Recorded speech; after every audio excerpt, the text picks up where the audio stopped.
Hi guys, how are you? Happy holidays. And can you believe a new year is coming up? Thank you. Thank you guys for tuning in to Joey's channel. This is a series of true stories. This is the True Story series.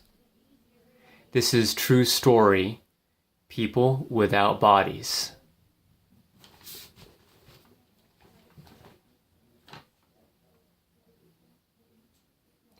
At my Uncle David's house. Again, guys, this was after I graduated from high school, all right?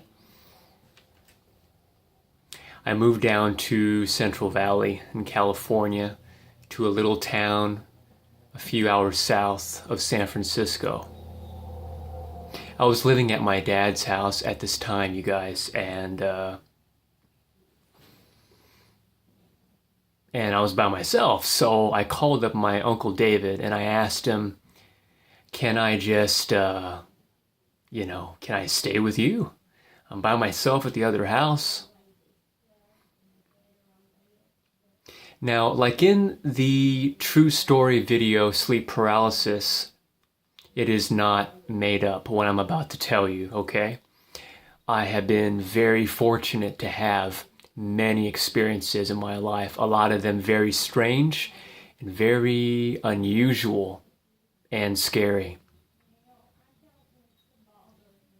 So what happened was, guys, I moved in to my Uncle David's house. I packed up my things. I had a big bag of clothes.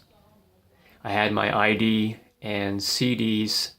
That is it. That is all that I had. I'm telling you. Now, right when I walked in the door at my Uncle David's house, he was sitting at his table, smoking, having coffee. I would come to actually have many talks, conversations with him at that table. I called it the table, everybody. It's also at nighttime, that's where he would do his beadwork. He did Native American beadwork. Now back to when I was moving in, okay. Right away I sensed that there was something in that home, okay. Once again, this was way before I had an experience with God, way before. This was in the early 2000s. So I say to my uncle, I said, Uncle Dave, can I ask you something? Actually, I want to tell you something before I ask. And he said, yeah. And I told him, I said, I sense that there's something here, there's like a presence here. And he said, well, I have had strange things happen in this house. It doesn't bother me much. But I notice them. It doesn't bother me much, but I notice them.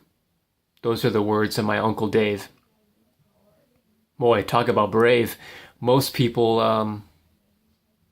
would actually get scared at the things that he was about to tell me, or at least spooked or creeped out.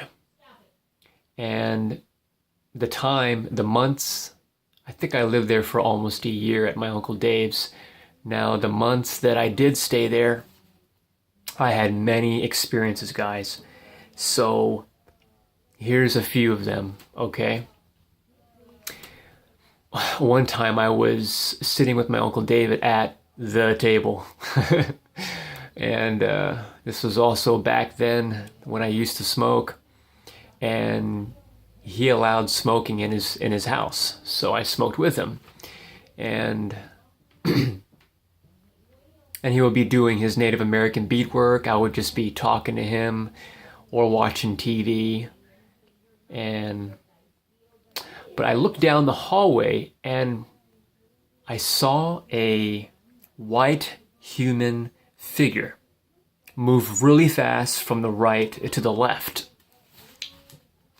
I know what I saw, guys. I know, but it was the color white. Again, I saw no hair. It was like I didn't see defined features, let me just say that.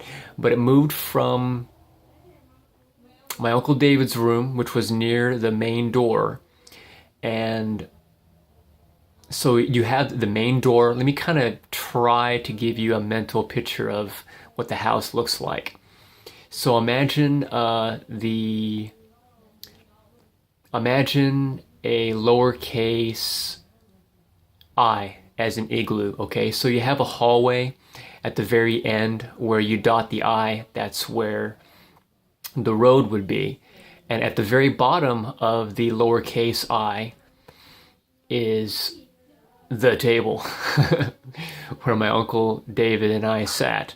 Okay, now in the middle of that I is where my Uncle David's room is, and to the left, excuse me, it'll be my right. So on my right, so you would have my Uncle David's room, and to the right would be the main door.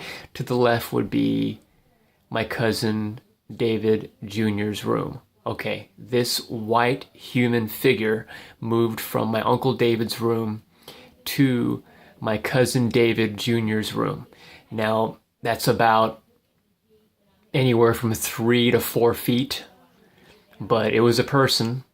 Of course, it was not a person. It was a person without a body. I know what I saw. As I said in the true story video, sleep paralysis, I know the difference between a hallucination. I was not drinking. The only thing I did was smoke cigarettes at that time. That's all I was doing. And coffee, you know.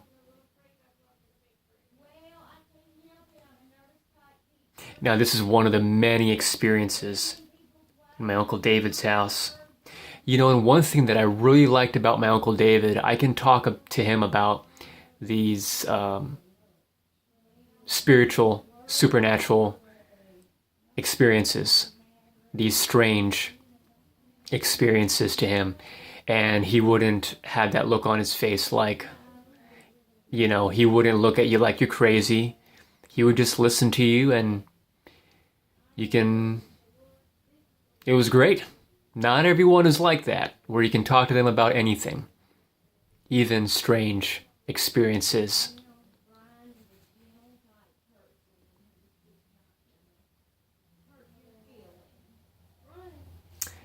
Now, people without bodies, experience number 2.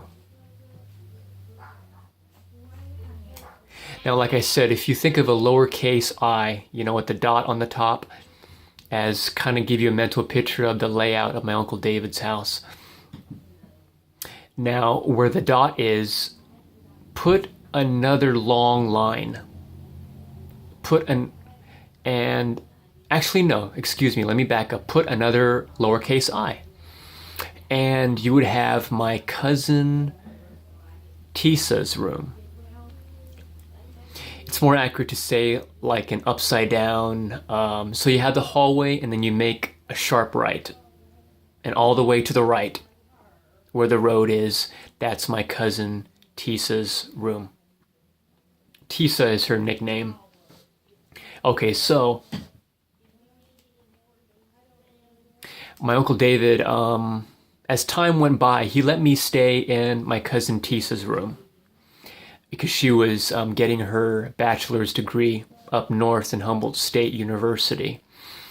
And so I stayed in her room way in the back. Now at nighttime, guys, my Uncle David's house is next to a field. It is the last house outside in the country next to a huge field. Okay, so my cousin Tisa's room, it's pitch black dark, okay, at nighttime. Okay.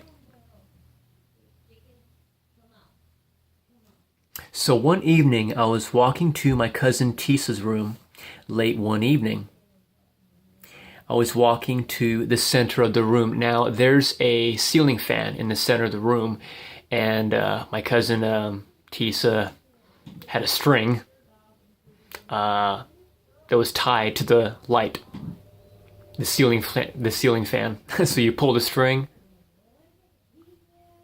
and the light turns on. So I walk into the room. It's about a couple feet to the center of the room. It's a pretty big room. And I'm waving my right hand out in front of me, trying to feel for the string. And all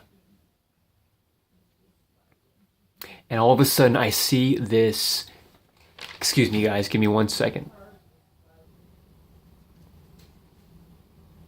Okay, so I go to pull the string, and there is this black human figure, and I know there's no one in the back there. My uncle is, trust me guys, there's no one in the back of the house. There's my cousin, my other cousin, David Jr. is not home. It's only me, okay? Trust me. And this thing pushes me out of the room, pushes me all the way to the bathroom. Now, outside of my cousin Tisa's room is a bathroom, okay? I get pushed all the way out to the bathroom. Now, like I said before, the ceiling fan is in the center of my cousin Tisa's room. I was pushed at least more than 4 feet. And when this was happening, I could not see out of my left eye. And when I came to, I was so blown away by the experience. I was thinking, what the heck was that? And of course, later on, I tell my friends about it. That was one of the strongest, craziest, strange experiences that I have ever experienced. And this was an actual person without a body.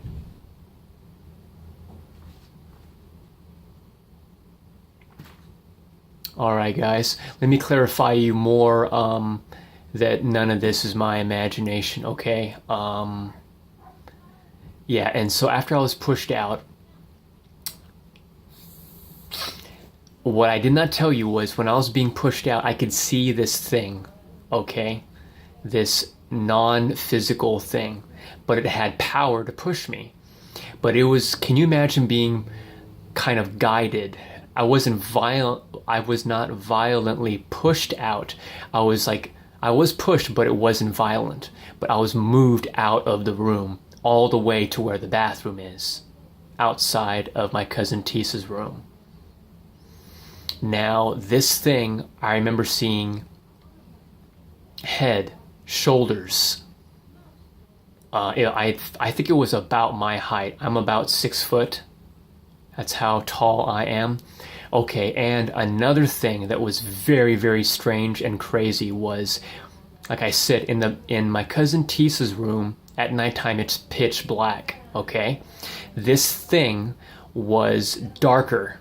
So in order for me to see this thing, it was darker than the darkness in the room. All right, guys. So once again, if any of you are having these kinds of experiences, you are not alone. I am with you. God, I ask you, please come. I ask you to personally visit everyone that's watching this, everyone that will see this, and keep them in your care. In Jesus' name. All right, guys. Bye for now.